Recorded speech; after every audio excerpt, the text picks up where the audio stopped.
Hello बच्चों, नमस्कार। स्वागत है आपका सक्सेस इन हिंदी एकेडमी। देखो बच्चों, हम पढ़ रहे हैं भक्ति काल। भक्ति काल में एक वीडियो मैंने पहले डाल दी है, वो है महत्वपूर्ण कथन। जो आलोचकों के कथन है भक्ति काल के बारे में, वो मैंने एक वीडियो पहले डाल दी है। ये हमारी दूसरी वीडियो है। अगर आप पहली बार चैनल पर आए हैं तो आपकी जानकारी के लिए मैं बता दूं कि इस चैनल पर हिंदी विषय का संपूर्ण पाठ्यक्रम निःशुल्क रूप से करवाया जा रहा है। यानी हम शून्य से लेकर 100 तक आगे बढ़ रहे हैं। अब हम पढ़ रहे हैं हिंदी साहित्य का संपूर्ण पाठ्यक्रम। इसके बाद हम पढ़ेंगे हिंदी व्याकरण। तो इस प्रकार से अगर आप किसी भी राज्य या केंद्र से टीजीटी, पीजीटी या नेट की तैयारी कर रहे हैं जिसमें हिंदी साहित्य और हिंदी व्याकरण पूछा जाता है, तो ये वीडियो आपके लिए काफ़ी महत्वपूर्ण रहने वाली है। कहने का अभिप्राय ये है कि अगर आपने ये पूरा पाठ्यक्रम कर लिया क्रमबद्ध रूप से, तो किसी भी परीक्षा को आप आसानी से निकाल सकते हैं। लेकिन आपको शून्य से लेकर 100 तक पढ़ना होगा और मेरे साथ ही शुरू से लेकर अंत तक जुड़ना होगा। एक बात और बता दूं मैं आपको, टेलीग्राम लिंक से आप अवश्य जुड़ें। टेलीग्राम का लिंक बिल्कुल निःशुल्क है। वो ये है कि आप चैनल के अबाउट में जाओगे, ABOUT अबाउट में, तो वहाँ पर आपको इसका लिंक मिल जाएगा। तो चलो अब शुरुआत करते हैं। मैंने पहले बता चुकी हूँ कि मैं एक वीडियो डाल चुकी हूँ। ये हमारी दूसरी वीडियो है इनके कथन की। और कुछ हम ट्रिक का सहारा लेंगे और कुछ वैसे कॉमन सेंस से पढ़ेंगे। बुद्धदेव के बाद भारत के सर्वाधिक बड़े लोकनायक कौन है? तुलसीदास। इसमें हम आ गए थे। तो जॉर्ज ग्रिशेन ने कहा है कि ये हमारे देश के नहीं है, नाम से ही प्रतीत हो रहा है, ये अंग्रेज हैं, कि बुद्धदेव के बाद सर्वाधिक बड़े लोकनायक तुलसीदास है। तो ये सोचने वाली बात है कि हम अपने देश का साहित्य नहीं पढ़ते हैं, अपने देश का इतिहास नहीं पढ़ते हैं, और वो लोग देखो विदेशी होकर हमारे देश का साहित्य पढ़ रहे हैं। तो इसका मतलब ये है कि हमारा जो साहित्य कितना रुचिकर है और इसे पढ़ने में कितना मज़ा आता है विदेशियों को भी। तुलसी का सारा काव्य समझने की विराट चेष्टा है। तो देखो बच्चों, मैंने कल आपको बताया था, यानी कि मैंने पिछली वीडियो में आपको बताया था कि जहाँ पर आपको समन्वय दिखाई दे जाए वहाँ हजारी प्रसाद द्विवेदी कर देना। ये ट्रिक है, क्योंकि बहुत सी ऐसे कथन है, कितने आप रटोगे, तो हम कुछ लॉजिक से ट्रिक के द्वारा पढ़ेंगे। तो समन्वय आपको दिखाई दे जाए तो वो हजारी प्रसाद द्विवेदी कर देना। भारतवर्ष का लोकनायक वह हो सकता है जो समन्वय का अपार धैर्य लेकर आया। तो देखो बच्चों, ये समन्वय आया है तो हजारी प्रसाद द्विवेदी। वैसे मैं कल ये मैंने करवा दिया है, लेकिन एक और रिवीजन कर लेते हैं इनका। हिंदी काव्य की सब प्रकार की रचना शैली के ऊपर गोस्वामी तुलसीदास ने अपना ऊंचा स्थान प्रतिष्ठित किया है। ये उच्चता किसी और को प्राप्त नहीं है। तो रामचंद्र शुक्ल ने जो तारीफ की है तुलसीदास की भरपूर मात्रा में की है कि हिंदी काव्य की सब प्रकार की रचना शैली के ऊपर, यानी जितनी भी रचना शैली है, जिसमें शैली का मतलब होता है जैसे निबंध है, वो है, यानी महाकाव्य है, महाकाव्य है और कविता है, तो ये शैली एक प्रकार से शैली अपनाई जाती है। तुलसीदास ने अपना ऊंचा स्थान प्रतिष्ठित किया, उस तक किसी को प्राप्त नहीं है। वही रामचरितमानस जैसा महाकाव्य इन्होंने लिखा है, तो जाहिर सी बात है कि इतना बड़ा महाकाव्य और इतना अच्छा लिखने के कारण ये ऊंचता तो प्राप्त करेंगे ही और प्रतिष्ठा भी प्राप्त करेंगे। तो ये रामचंद्र शुक्ल ने ये कहा है। जहाँ पर कबीर का कहीं न कहीं कटाक्ष या कहा, इन्हें रामचंद्र शुक्ल एक तरह से देखा जाए तो कबीर के बारे में लिखते हैं कि उन्होंने लोगों को उपदेश जरूर दिया, लेकिन उनके उपदेश में एक मतलब कि कड़कता रही है, यानी कि लोगों को ये एक चुभी है, उनकी जो उपदेश दे चुभे, यानी उन्होंने फटकार सी लगाई है एक तरह से, उनके मतलब कि जिसको हम बोलते हैं दोष, वो जमाई है। तो रामचंद्र शुक्ल ने कहा कि कबीर का ये तरीका लोगों को चुभता था और वो उनको अखरता था। तो कहने का अभिप्राय कबीर दास से रामचंद्र शुक्ल इतने प्रभावित नहीं थे जितने तुलसीदास से थे। ऐसा आपको आ जाए तो जिसमें भी कबीर के बारे में ऐसे अकड़ता और अखरता दिखाई दे तो वो रामचंद्र शुक्ल कर देना उनके कथनों पे। ये भी एक लॉजिक है। तुलसीदास का रामचरितमानस लोक से शास्त्र का, संस्कृत से भाषा का, सगुण से निर्गुण का, ज्ञान से भक्ति का, शैव से वैष्णव का, ब्राह्मण से शूद्र का, पंडित से मूर्ख का, गृहस्थ से वैराग्य का समन्वय है। देखो बच्चों, ये मैं मतलब इतनी बड़ी बड़ी लाइनें कैसे हम रटोगे, और बहुत बड़ा साहित्य है, और कैसे आप याद करोगे। तो मैं यही कहती हूँ कि कुछ लॉजिक लगा लिया करो। देखो यहाँ समन्वय आया है, मैं पहले बता चुकी हूँ, हजारी प्रसाद द्विवेदी कर देना जहाँ पर आपको समन्वय दिखाई दे जाए। तो ये भी हमने कल कर लिया था। सूर्य और चंद्र जहाँ पर आएगा, जिस प्रकार रामचरितमानस का गान पहले भगत कवि में गोस्वामी तुलसीदास का स्थान सर्वश्रेष्ठ है, उसी प्रकार कृष्ण चरित्र गाने वाले भगत कवि में महात्मा सूरदास का वास्तव में हिंदी काव्य के गगन और सूर्य चंद्र है। देखो बच्चों, सूर्य और चंद्र, देखिए यहाँ पर चंद्र आया है, यहाँ पर चंद्र, रामचंद्र। तो काव्य गगन यानी गगन आकाश के सूर्य और चंद्रमा है। कौन है? इन्होंने कहा है कि तुलसीदास के बारे में कि जो आकाश के, जिस प्रकार आकाश के प्रमुख जो होते हैं सूर्य और चंद्र होते हैं, उसी प्रकार हिंदी साहित्य के प्रमुख कौन है?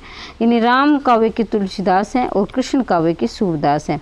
और कहने का अभिप्राय है कि राम का जो साहित्य लिखा है, इतिहास जो लिखा है राम का, तो तुलसीदास के बराबर किसी ने लिखा। उसी प्रकार सूरदास ने कृष्ण के बारे में लिखा, वो किसी ने लिखा। ऐसा कौन कहते हैं? ऐसा रामचंद्र शुक्ल कहते हैं।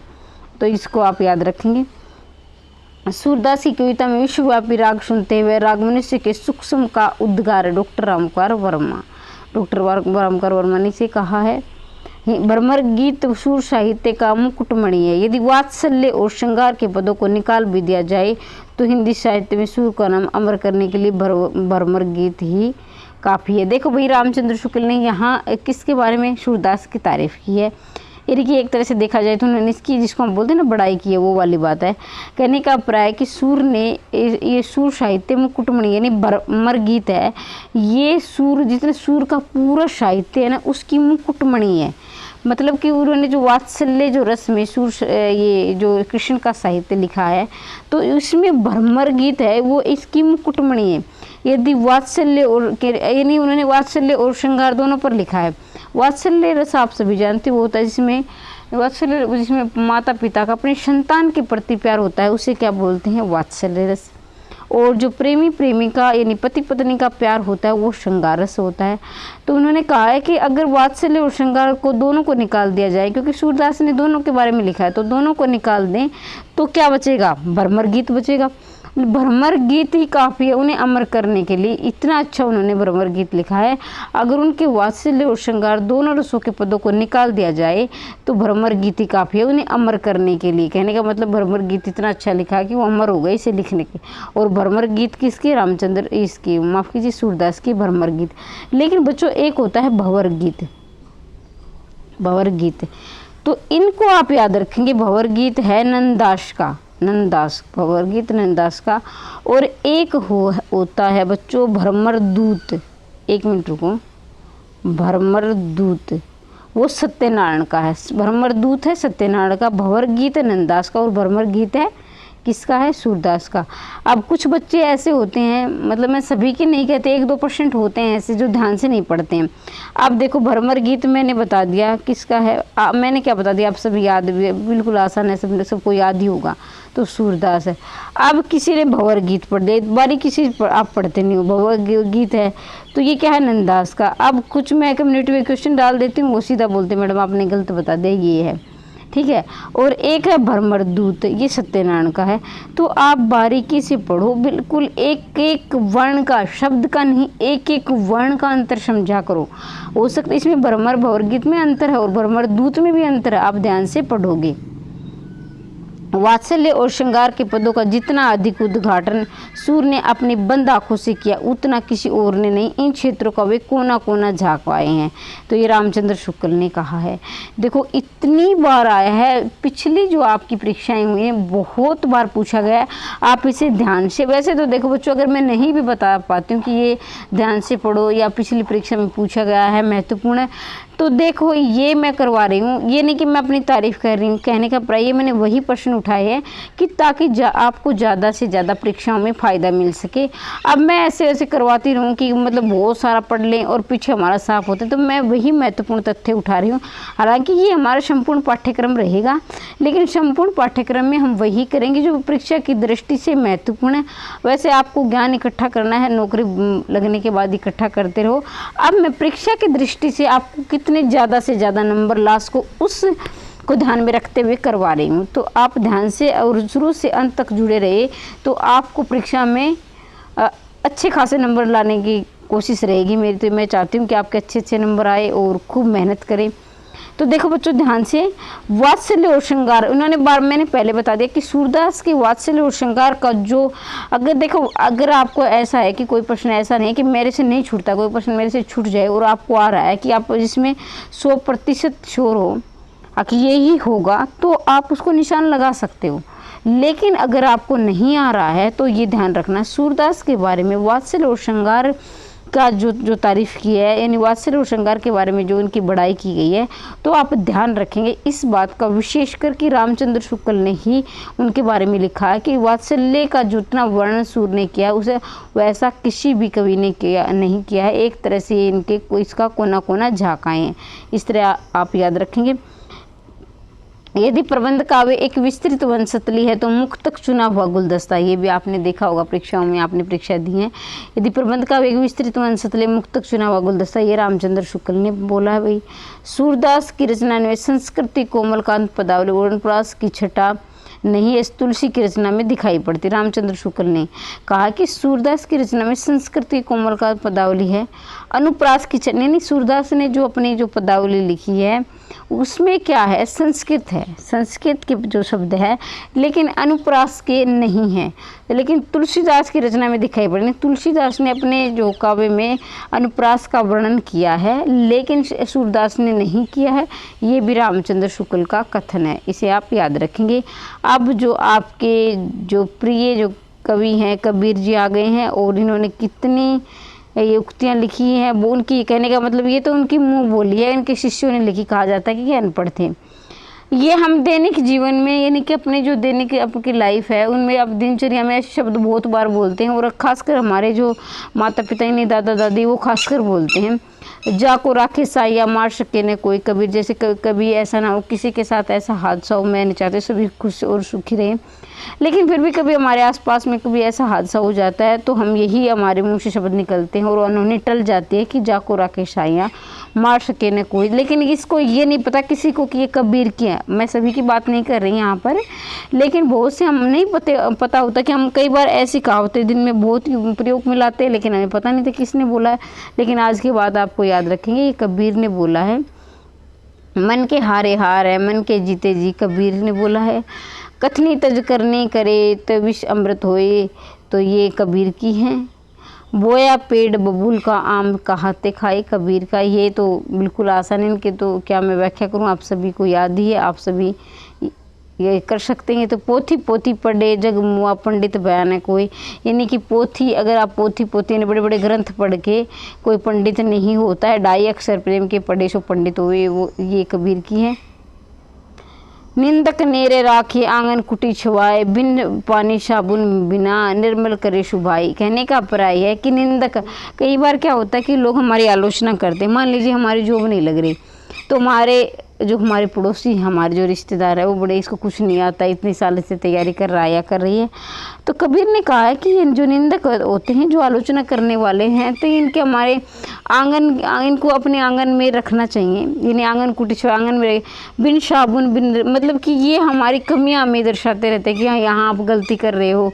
या मैं कहने का मतलब उनको नहीं पता कि हम वो हमारे स्वभाव में या हमारी दिनचर्या में, हमारे कर्मों में अंतर्लाश, एक तरह से वो हमारा बुराई सोचते हैं। लेकिन हमें क्या है, उनसे सीखना चाहिए कि हम कहाँ गलती करें। यानी मान लीजिए हम तैयारी में थोड़ी ढीले पड़ गए और किसी ने कहा कि इतने सालों से क्या कर रहा है, क्या कर, इसका हो नहीं रहा, तो हम और ज़्यादा तैयारी करेंगे। तो कहने का अभिप्राय है कि बिन पानी साबुन के बिना और बिन पानी के बिन साबुन के धो देते, निर्मल करे स्वभाव। और इस तरह से हमारा निर्मल स्वभाव हो जाता है और अपने कार्य में हम दुगनी गति से आगे बढ़ते हैं, कबीरदास ने कहा है। हरी जन्नी बालक मैं तोरा कबीर ने, चलन चलन सब लोग कहते न जानो बैकुंठ का, कबीर ने कहा है। एक मिनट भैया, अगर आप पहली बार चैनल पर आए, मैं बार बार आपका टाइम ख़राब नहीं करूँगी। अगर आपको वीडियो पसंद आ रही है तो शेयर कर दिया करो और चैनल को सब्सक्राइब कर लेना, क्योंकि हम निरंतर आगे बढ़ रहे हैं धीरे धीरे करके। और जब हमारी जो एग्ज़ाम आएगा और जैसे हमारा पाठ्यक्रम आता है तब तक हम अच्छी तैयारी कर चुके होंगे और बाद में हम इसका ज़्यादा से ज़्यादा रिवीजन करेंगे। हरि जननी बालक तोरा कबीर की, चलन चलन सब लोग कहते न जानो बैकुंठ कहा। तो ये है कबीर की। देखो भाई, बार बार में डिस्टर्बेंस हो रहा है, मैं माफ़ी चाहती हूँ, लेकिन अब ध्यान रखूँगी। संस्कृत है कूप जल भाषा बहता नीर, भक्ति द्रविड़। देखो मैंने ये निशान लगा रखे हैं ना, आप इसे ध्यान रखेंगे। ये मैंने इसलिए लगाए हैं कि मैंने प्रीवियस ईयर पेपर उठाए तो उनमें ये प्रश्न पूछे गए हैं, ये कुतियाँ पूछी गई, तो इसलिए मैंने नीचे निशान लगा रखे हैं। वैसे आपको सारे करने, क्योंकि सारे परीक्षा की दृष्टि से महत्वपूर्ण है, लेकिन अगर ये निशान आपको दिखाई दे जाए तो उसे आप खास कर करेंगे, क्योंकि वो पिछली परीक्षाओं में आए हुए प्रश्न है, इसलिए मैंने इनको निशान लगा दिया है। भक्ति द्रविड़ उपजय लाए रामानंद, प्रकट कहे कबीर ने, सात द्वीप नौ खंड। एक प्रश्न ये भी आता है ना, भक्ति द्रविड़ उपजय लाए रामानंद, यानी भक्ति का जो उद्भव हुआ था, तो प्रश्न ये बनता है कि ये उत्तर दिशा से बना था दक्षिण से, तो कहने का मतलब कि उत्तर से दक्षिण की ओर रामानंद लाए थे भक्ति। कई बार पूछा गया है परीक्षा में, उत्तर से दक्षिण की तरफ को लाए थे, रामानंद लाए थे, ये आप ये ध्यान रखेंगे। और रामानंद कौन थे? कबीर के गुरु थे। साई के सब जीवी कीरी कुंजर होए, शीतल शब्द उच्चारे अहम आने, तो ये भी कबीर की है। तेरा प्रीतम तुझ में दुश्मन में तुझ में नहीं, कहने का अभिप्राय कि तेरा प्रीतम तुझसे प्यार करना भी तेरे अंदर ही है और दुश्मन भी तेरे अंदर, यानी हमारे हृदय में हमारा दुश्मन भी अंदर ही बसता है और हमारा जो प्रेमी भी है अंदर ही बसता है। और कहने का अभिप्राय ये कि हम अपने आप से प्रेम करेंगे, अपने कर्मों से प्रेम करेंगे तो हमें अच्छे अच्छे फल मिलेंगे। यानी कि आप अच्छी मेहनत कर रहे हो तो एक दिन आपको आपका फल अवश्य मिलेगा, आपकी जॉब जरूर लगेगी। अगर आपने लापरवाही बरत दी तो फिर आप जानते हो परिणाम फिर क्या होगा। तो अपना भी प्रिय और अपना दुश्मन अंदर ही होता है, ये कबीर ने कहा है। सो जाके मन मुद्रा, रात दिवस करे न निंद्रा, झिलमिल जगरा झूलते बाकी रहे न काहूँ, गोरख अटके कानपुर कौन हवाल शाहू। कबीर देखो भाई, एक तरह से जो प्रताड़ना होती है ना, एक तरह से व्यंग्य वाले और सीधा कटाक्ष कहने का है। रामचंद्र शुक्ल ने जैसे कहा है कि उन्होंने लोगों पर फटकार लगाई, तो वो ज़्यादातर उक्तियाँ कथन या उक्तियाँ कथन कबीर के ही होते हैं। हालांकि ये ऐसा अगर आपको प्रश्न आ रहा है तो ठीक है वैसे करें, लेकिन नहीं आ रहा है तो मैं वैसे बता रही हूँ, आपकी लॉजिक के लिए बता रही हूँ। ये सिर नव राम को नाही गिरियो टूट, आन देव नहीं परशे ये तन जायो छूट, चरणदास। ये कुछ अलग लग रहा है। ये सिर नव राम को नाही गिरियो टूट, आन देव नहीं परशे तन जायो छूट, चरणदास। प्रभु जी तुम चंदन हम पानी, जाके अंगबा से समाने। देखो भाई, ये तो जो पेपर सेटर है ना, पता नहीं कौन पेपर बनाता, उसका तो ये फेवरेट बन गया है। इतनी बार पूछा गया है, बहुत बार रैदास से आप, तो इसका मतलब ये महत्वपूर्ण फिर भी आ सकता है। ध्यान से रखेंगे, ध्यान से याद रखेंगे। प्रभु जी तुम चंदन हम पानी, जो अंग बात समानी, तो रैदास की। देखो आप ध्यान रखेंगे, रैदास का नाम रविदास भी लिखा सकता है, कहीं आप यहाँ गलती कर जाओ कि वो तो रैदास था। एक ही व्यक्ति के दो नाम है, रविदास रैदास। और ये मीराबाई के गुरु थे, इतना भी पूछा जाता है कि मीराबाई के गुरु कौन थे, तो रैदास थे, याद रखेंगे। और रैदास के गुरु कौन थे? रामानंद थे। रैदास के गुरु कौन थे? रामानंद थे। और मीराबाई के कौन थे? रैदास या रविदास थे। ये आप अजगर करे न चाकरी, पंछी करे न काम, मलुकदास। तो ये मलुकदास का मंत्र आलसियों के प्रति। उन्होंने कहा कि आलसी जो व्यक्ति होता है, अजगर करे न चन करे, उनके तो बस भगवान ही उनकी, वो एक तरह से भगवान पर नहीं कि जो होना, ये ऐसा कभी आपने सुना होगा, बहुत से ऐसे व्यक्ति हैं जो होना है वो कर रहेगा, भगवान वाले पहले ही निर्धारित कर रहा है। तो इस तरह की बात में ना आया करो। कोई अगर कोई कहे कि जो होना है वो कर रहेगा, भगवान ने जो लिखा, अरे भाई ने मेहनत भी अपनी जगह ठीक होती है। मेहनत, ये बात है कि मेहनत का फल कई किसी को जल्दी मिल जाता है, किसी को देर से मिलता है। लेकिन इनकी कहने का, मलुकदास ने कहा एक तरह से उन्हें आलसी व्यक्तियों पर प्रताड़ना लगाई कि अजगर करे न चाकरी, पंछी करे, बस उनका तो राम पर ही निर्भर है, वो काम धाम कुछ करते नहीं है। वही है कि ऊपर वाले ने निर्धारित कर रखा है, वो वाली बात है। ओ मन जानी कवित अस्किन्या मकू ये है रे जगत मिन्ना जायसी की मानुष प्रे बैकुंठी नाहित का छार बूटी तो जैसी की है। उन बाने अस को न मारा बेदी है शीघ्र संसार जैसी की है। पिए सो कहू संदेशा ए भोरा है काग सो धनी विरई जरी मोइते दुआ हम लाग ये जैसी की है। तो काग के भाग को क्या कहे हरियाथ जो ले गए माखन रोटी, इस तरह से भी पंक्तियाँ आती हैं। हिंदू मग ने पाव राख्यो का बहुत जो हिंदी बाखे। तो देखो भाई इसकी एक ट्रिक है कि हिंदू मग ने पाव ना रखे, हिंदू मग यानी हिंदू मग पे पाव ना रखे जो बहुत हिंदी बाखे। ये क्या है? नूर मोहम्मद नाम से मुस्लिम प्रतीत हो रहा है कि नूर मोहम्मद के नाम से पता चलता है किस धर्म से, क्योंकि अपने अपने धर्मों ने अपने अपने, ये बात अलग है, कुछ रख देते हैं अपवाद भी होते हैं, ऐसा मैं नहीं कहूँगी, लेकिन ज़्यादातर होता है कि हर धर्मों के अपने नाम निर्धारित होते हैं। तो नूर मोहम्मद ने हिंदू धर्म के बारे में बोला कि हिंदू मग पर पाँव न राखियो, तो ये नूर मोहम्मद मुस्लिम है कोई बोलने वाले। अब हम आगे बढ़ते हैं। रुक्मणी पुनी वशी मरी गई कुलवंती 700 सूत्र भई कुतुबन की हैं। ये बहुत बार पूछा गया है, परीक्षाओं में आया था एक बार परीक्षा में, प्रीवियस ईयर में देखना आप। सुरते नरते नागते सब चात अश होए गोद लिए हुलसी पुरे तुलसी सो सुत होए तो रहीम ने। देखो बच्चों, हर एक पंक्ति की व्याख्या करना जरूरी नहीं होता, नहीं आ रही तो, लेकिन हमें तो क्या है, मैं बार बार बोलती हूँ, एक शब्द एक वर्ण भी अगर आपको अगर पकड़ में आ रहा है कि इस वर्ण से इस शब्द से हम सही निशान, तो वो पकड़ो, उसे करो। सुरते नरते नागते सब चात अशी होए गोद लिए हुलसी फिरे तुलसी सोत हुए तो रहीम ने कहा ये। और एक मिनट, रहीमन विपदा भली जो थोड़े दिन होए हित अनित या जगत में जान पड़े ते सब कोय।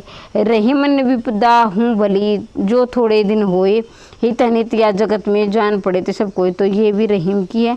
तो देखो बच्चों, अगर यहाँ पर एक ट्रिक लगा सकते हो, देखो वैसे तो रहीमन भी आया है या रहीम आया है, ऐसे भी आप लगा सकते हो रहीम या रहीम, लेकिन अगर आप वैसे भी देखा जाए तो देखो रहीमन विपदा, विपदा में क्या है कि हमें रहम करना था। रहम का मतलब होता है कि मरम, यानी हृदय को स्पर्श करने वाला, यानी जिसको आप इमोशंस बोलते हो ना, इमोशनल हो गया भाई, ऐसे बोलते हैं वो बड़ा इमोशनल हो गया ये क्षण देखकर, ये समय देखकर, तो वही वाली बात है कि विपदा में आदमी रहम करना चाहिए, बुरी विपदा में यानी संकट के समय में, ऐसे भी आप लगा सकते हो। लेकिन अगर वो नहीं आ रहा है तो ये भी रहीम रहीम, अगर मैं कोई अन्याय को काट दूँ, मान ली मैंने न्याय को गायब कर दिया, तो ये रहीम बच गया, ये रहीम बच गया, ऐसे भी आप इसे याद कर सकते हैं।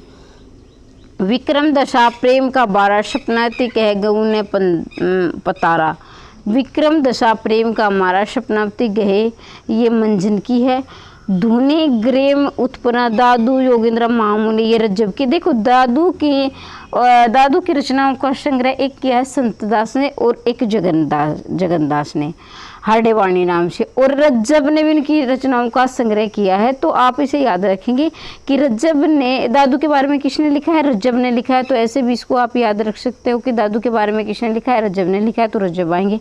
और संतदास और जगन्दास ने भी लिखा है, लेकिन उन्हें हार्डेवाणी नाम से इनकी रचनाओं का संग्रह किया है, ये आप याद रखेंगे। बलदीप देखा अंग्रेजा तहाँ जाए जैन कठिन करेजा, चित्रावली उस्मान की। तो यहाँ से आपके दो प्रश्न बनते हैं, आप एक पंथ दो काज नहीं, तीन तीन चार चार काज करके आगे बढ़े। देखो बच्चों, अब देखो, अब जो कोई समझदार बच्चा है तो वो तो इसको दो तरीके से याद करे। एक तो ये कि ये पंक्तियाँ किसकी है, दूसरा है चित्रावली किसकी है? उस्मान की। चित्रावली किसकी है? उस्मान की। अब देखो चित्र, अगर मान लीजिए हमारी कोई छाया है, मान लीजिए हम कहीं खड़े हैं धूप में, यानी कि छाया में आप खड़े हो तो वहाँ छाया आपकी दिखाई नहीं देगी। मान लिया आप धूप में खड़े हैं और आपकी जो छाया है, प्रतिछाया यानी चित्र आपका बन रहा है, आपको पीछे बने या साइड में बने, वो तो सूर्य पर डिपेंड करता है कि किस दिशा में है। तो मान लीजिए आपकी छाया पड़ रही है तो वो आपके समान ही होगी ना, मतलब कि आपके समान ही होगा। तो उस्मान चित्र कैसे बनता है? उसके समान ही बनता है, यानी आप शीशा देख रहे हो मान लीजिए वो उसको रहने दो, आप शीशा देख रहे हो तो आप देखो तो बिल्कुल आपके जैसी, यानी आप खुद ही हो ना, तो आपके समान, आपका चित्र भी कैसा होगा, आपके समान ही होगा। तो उष्मान क्या है, चित्रावली, ऐसे भी आप याद रख सकते। चित्र कैसा होता है, समान होता है, तो उष्मान चित्रावली।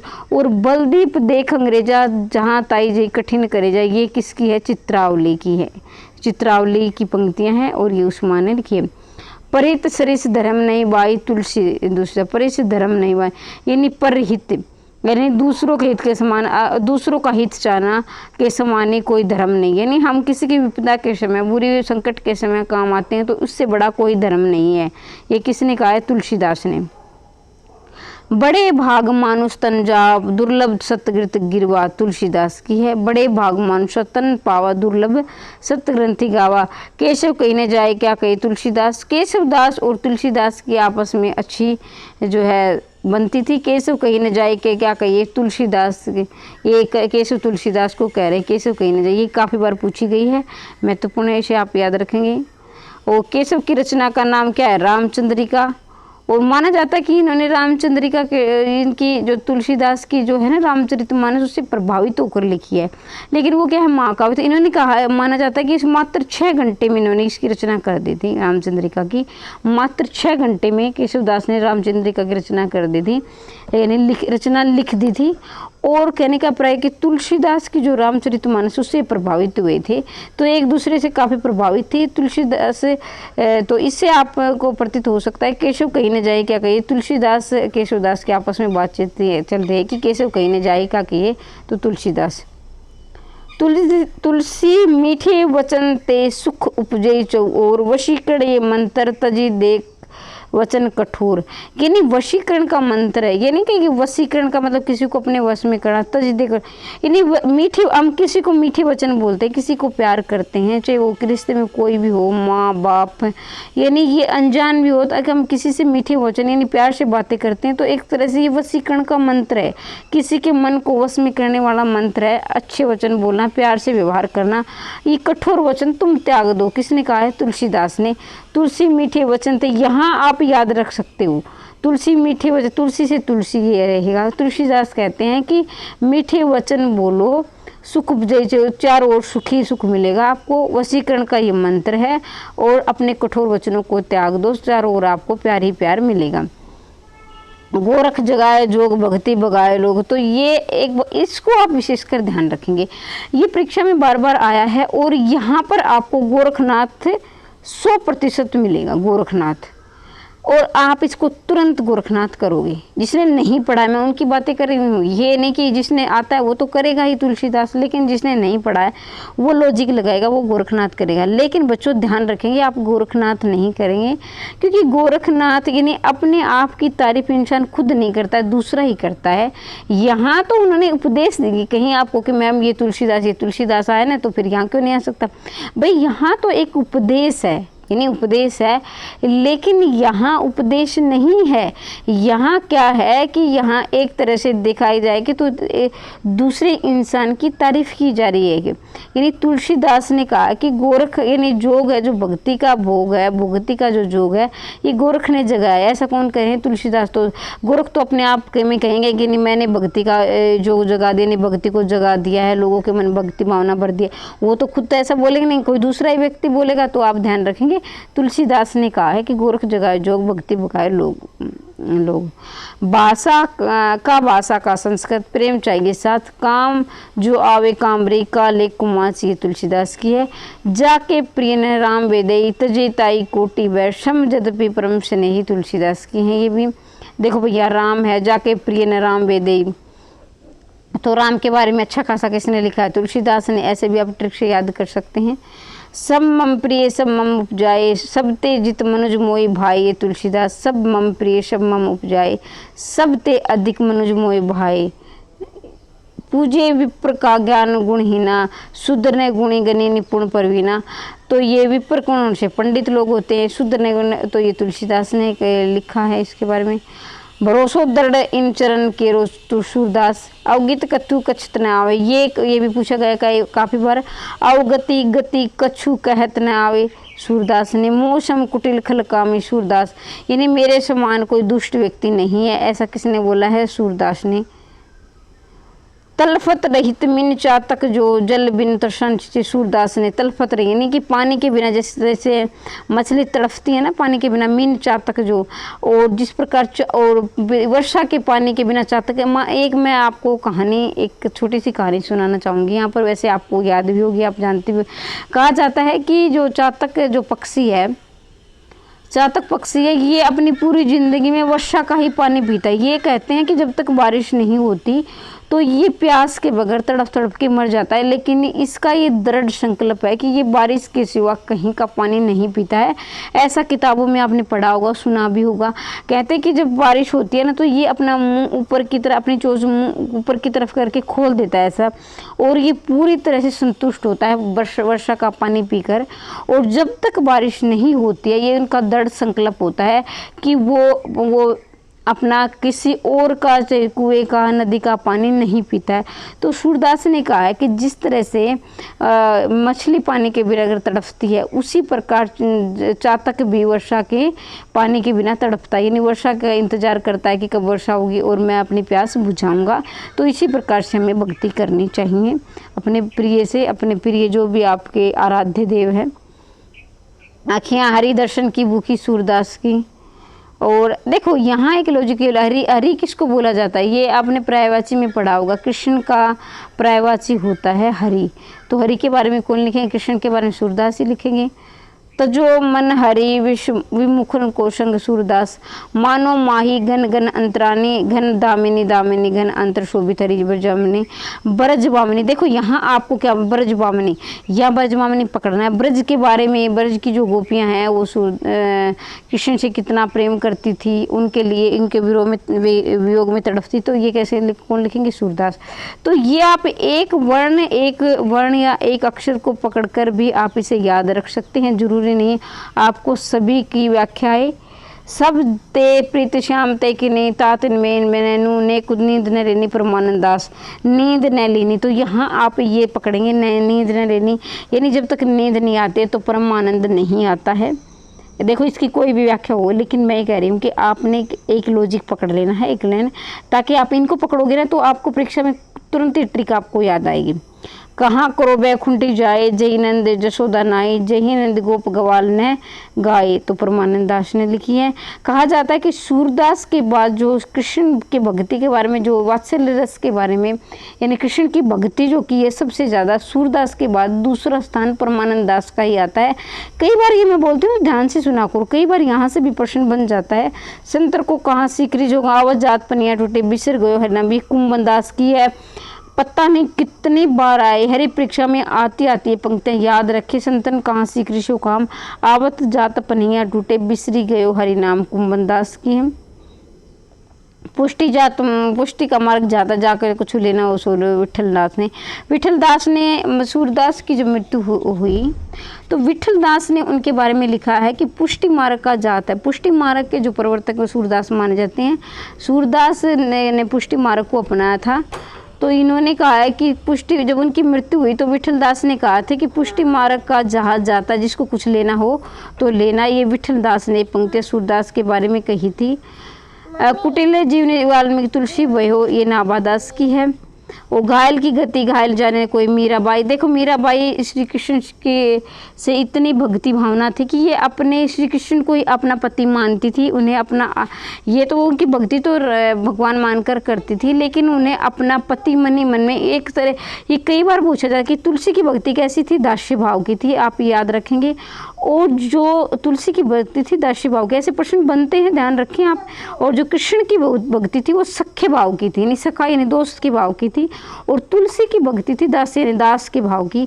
और मीरा की भक्ति थी दाम्पत्य, या एक तरह से देखा जाए तो ये इन्हें अपना पति मानती थी।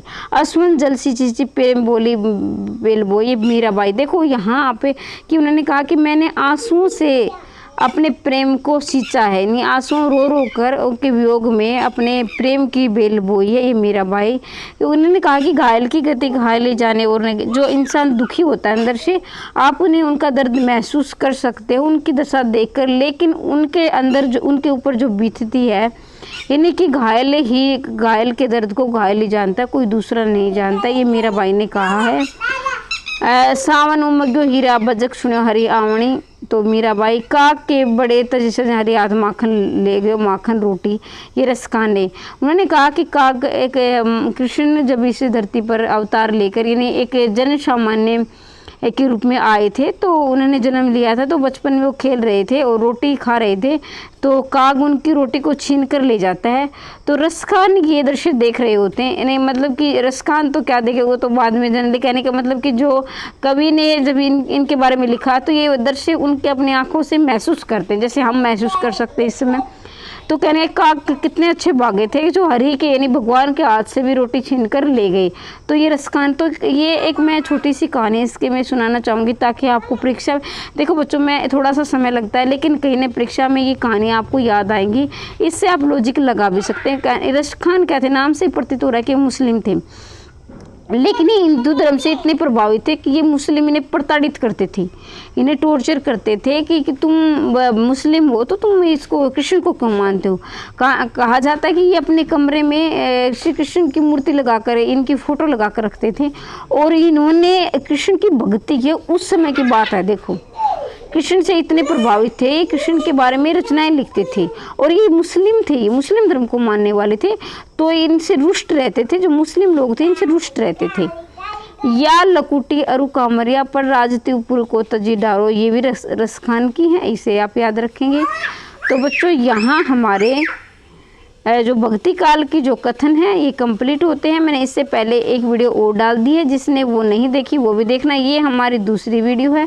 वीडियो कैसी लगी आप कमेंट बॉक्स में अवश्य लिखें और निरंतर हम ऐसे ही क्रमबद्ध रूप से संपूर्ण पाठ्यक्रम करते रहेंगे और ये आप निःशुल्क रूप से फ़ायदा उठाएंगे संपूर्ण हिंदी साहित्य को और संपूर्ण हिंदी व्याकरण का। अगर आप हमारे साथ जुड़कर अपनी परीक्षा जो आपकी जो है परीक्षा में अच्छे खासे नंबर यानी अपने जीत निश्चित करना चाहते हैं तो हमारे साथ शुरू से लेकर अंत तक अवश्य जुड़े। और मैं चाहती हूँ कि 2023 में आपकी गवर्नमेंट जॉब लग जाए। हमेशा हंसते रहिए, मुस्कुराते रहिए, दिन दोगुनी रात चौगुनी उन्नति करते रहिए।